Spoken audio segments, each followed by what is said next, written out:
Alright guys, today we're going to show you how to rekey a 2010 Ford F-150 ignition cylinder. We had a customer that key wouldn't turn the ignition anymore, so we had them pull the cylinder out for us, find out it had a bunch of metal shavings in it, so we went and got a replacement. This is the replacement cylinder. It comes with the pre-keyed key, but the customer wants this cylinder keyed to his vehicle key. So first things first is I got this cap off already. It takes a while to pull that off. You have to kind of bend back the little tabs in order to pull this off, and then you can get this cylinder to come out so you can rekey it. You also kind of need two hands with this. It sometimes comes with a little special cap that you can use to pull it apart, but this one did not come with that, so I will need someone else's hands here to help me, and I'll show you how we're doing that. So basically what we're going to do when we rekey this is why I need some hands here, is we need this. If I put the key in, now that I've taken the cap off, if I put the working key in, most of the times when you're rekeying an ignition cylinder or a door cylinder, you just turn it, boom, the whole thing pulls out in your hand. Well, this one takes a little bit of tricky work. You have to have, what we're gonna do basically is we gotta get the cylinder to turn past the stopping point. So I'm gonna have Brian here in a second come down here. He's gonna push all these wafers that are sticking out. He's gonna push them all flat down on one side and flat down on the other side as I turn this so that I can pull it apart and rekey it. So let me get some hands here from Brian.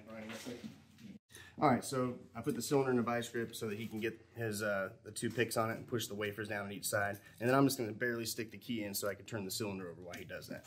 Go ahead. And like I said, sometimes this comes with a tool so you can do that. I'm getting it to turn. Not quite enough yet. There we go. Boom. So see that right there, how it turned? Got it to turn past that point. Fantastic. Thank you, sir. Rolling. Okay, so I've got it all set up over here. Here's the ignition cylinder. Here is a Straytech Ford pinning kit, 8-cut pinning kit. So I'm going to open that up. Basically has all your wafers in it and everything you need to rekey cylinders that are Ford. So every manufacturer is going to have different kits. Some of them have 2 or 3 or even 4 kits. So now that I got this here, I just need to kind of rotate it a little bit until I can get it out. And then see right there, boom, there goes the cap. And there is the cylinder. So be careful with any of the parts falling out. I'm checking right now for any loose parts so I can make sure I keep them in check. These are the wafers. So hold that stop right there real quick.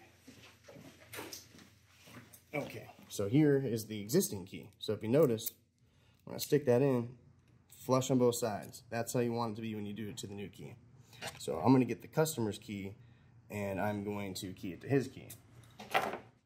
Okay, so here's the key that we need to work it. So if you notice, everything is not equal. So I'm going to basically, none of them were equal. Some of them were flat, then you could probably leave that one in to make it work, but none of them were flat or flush, so I got to replace them all. So I'm just going to grab each wafer, kind of wiggle side to side, and it comes out. If you notice, there's a little spring there. So there's a spring that the wafer's on top of. So I'm just going to go down here. Some of them will even fall out. I'm just going to see if they'll. Some will fall out. Some of them you just have to pull gently on. Sometimes they're really rough. You don't want to pull straight out. You kind of want to just cat-a-corny little quarter, pull like that, and it kind of slips out. There it goes. Make sure I knock those out. And one more here. For some reason, this one's not even poking out at all. So I'll just push it back with this little flathead. And like I said, this is a 2010 Ford F-150 ignition cylinder. Looks a little bit different than some of the other ignition cylinders.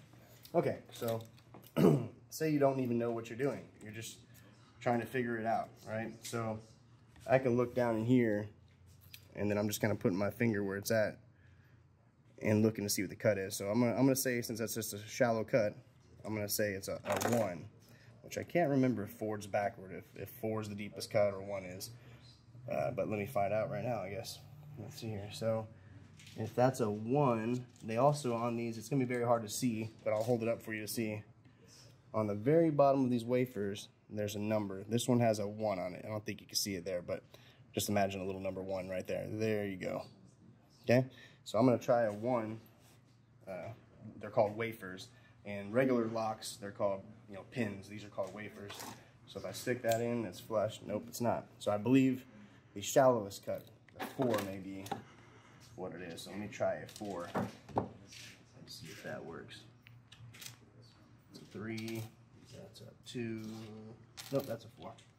So let's see if that 4 works. Yep, flush, right? So the first one is a 4. Flush on both sides. That allows it to spin and whatever it is. So it goes alternating. One on this side, one on that side. One on this side, one on that side. So I'm going to go to the next side. And after, if the shallowest cut is a 4, then the deepest one is going to be the 5. I believe this one has 5 cuts on it. So this is probably a, I'm looking at eyeballing here, maybe a 2. This may be a 2. Let's try a 2. Or would it be a 3? I'm sorry. Let's try a 3. Basically all I'm doing is matching the wafer heights to where they're flush and level on each side. There we go again. See? Flush, flush. Good to go. So next one, I did that one first, then that one, now this one. So if that's a 4, that's probably a 3, I believe. Well, let's try a 3.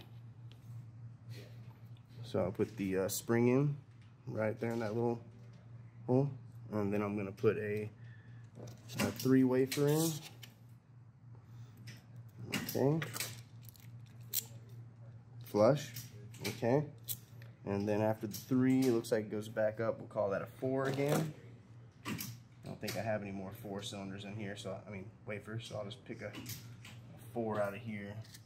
I believe this is a 4. Is that the right one? There's different shapes. That's why I was checking to see if this was the right one. You'll know because it won't go in and it won't work correctly. Perfect. So that one's correct.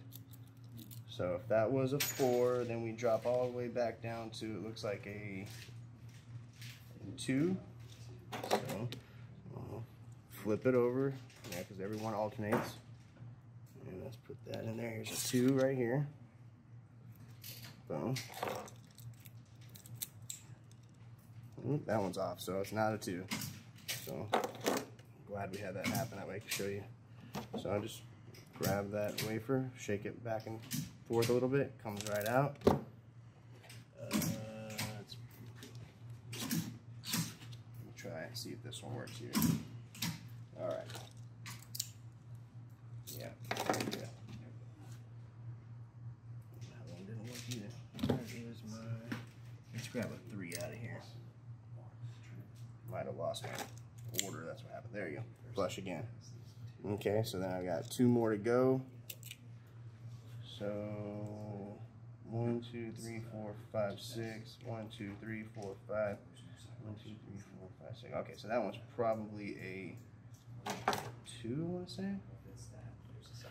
Let's see, 2. Here's another 2 wafer. And the wafer goes in just like that. And then in. Okay. Flush again. Sometimes they have a little bit of wear and it sticks just a hair beyond the shear line stuff. Okay, and the very last one we need to put in now, which I think it's, and I'm just holding it up to compare to see where I'm at on the key so I don't lose track. So it's on that peak, so it should be a 4. So I'll put in the last spring, and then I'll put in a 4 here, and then we should be good. Okay, they're all in there. I'm still holding them in gently with my fingers so they don't fall out. Yeah, and you're pretty much flushing all these. You have a little bit because of the wear where it slightly, just slightly protrudes, but we'll find out right now if it turns into housing. If it turns into housing, or if it doesn't turn into housing, which I'm trying to see right now as I put it in, it looks like something's keeping it from going in flush. Let me check here real quick. Okay, let's see here. Okay, let me see here. Okay, that one's equal. So you see here, that right there, that's causing my problem. So I'm gonna see if I can go down the next size. It's kind of frowned upon to file on wafers, so I don't want to kind of show you bad habits, but sometimes if you're dealing with a really worn key, you have to do that. So let me check. I'm going to pull that one wafer out and just change it down to the next one and see if which one works better. Okay, so that is a 2. So let's go with let's go with the 1 first. I can't remember which one it was. We'll go with the 1, and if not, we'll go with the 3. And if neither one of those work better, we'll go back to the 2. So actually, that works. Okay. Still getting a little bit of a, oh, there we go. Okay, so that does turn good. Perfect. So let me pull that cylinder out. Sorry, let me get it back on there. So there you go. So I had one off. Okay, that's why I didn't just start filing on it, because say you had something that was a little bit off, but it was keyed to the right key, you would just take a little file with it and gently file the wafer. Don't start filing the housing and all that, because it could cause problems down the road. And then they usually come with a little thing of grease. You just put a little bit of grease on each side, smear it in a little bit, and then you're good to go. So I'm going to show you how to reassemble it now. Rolling. Okay, so I got the grease, and I put a little bit of grease on these wafers here. This is the back of the housing. This is the front of the housing. This piece here goes on just like that. I'm going to hold that in a spot, and basically I'm going to slide this in to where this fits into that little piece inside of there. It's hard to see, but I'm going to hold all the wafers in, make sure it's the right spot, and I'm going to have to basically push each wafer in as I need it to go in so it slides in. See, there we go. Keep going. Come on. Come on. There we go. Okay, now I should be able to spin this in the spot. There we go. All right. So now, perfect. Now we got a working ignition cylinder. And this is the clip that goes on in the very, very back, which I took off, I think, before we started the video. But it just literally just pops on. Let me see if I can get this to pop back on. It's actually a pretty heavy duty piece. I'm using this just kind of pry it apart so I can, there we go. Perfect. And there you go. So the final step though is I do need to put this little cap on the end, that little face cap. So head me over here, I'll show you what I do on that. So just basically, here's your face cap. It's just a ring around this. Like I said before I started, I bent all the tabs back. That's all you really can do. Sometimes those kits come with replacement caps, sometimes they don't. So this kit over here didn't have one. So I'm just going to put it in a spot to where these little indentions go right over the flap, and just going to tap this on very gently. And if you notice, the cap is on now. I'm just going to take a flat head to these, bend these little flaps back in, and then we're good to go. So that's how you rekey a 2010 Ford F-150 ignition cylinder. We appreciate the support of the channel. Please hit the subscribe button or the bell icon to like the video, and if you have any ideas for video content, just leave us a message on the bottom, and we'll try to make a video on your topic.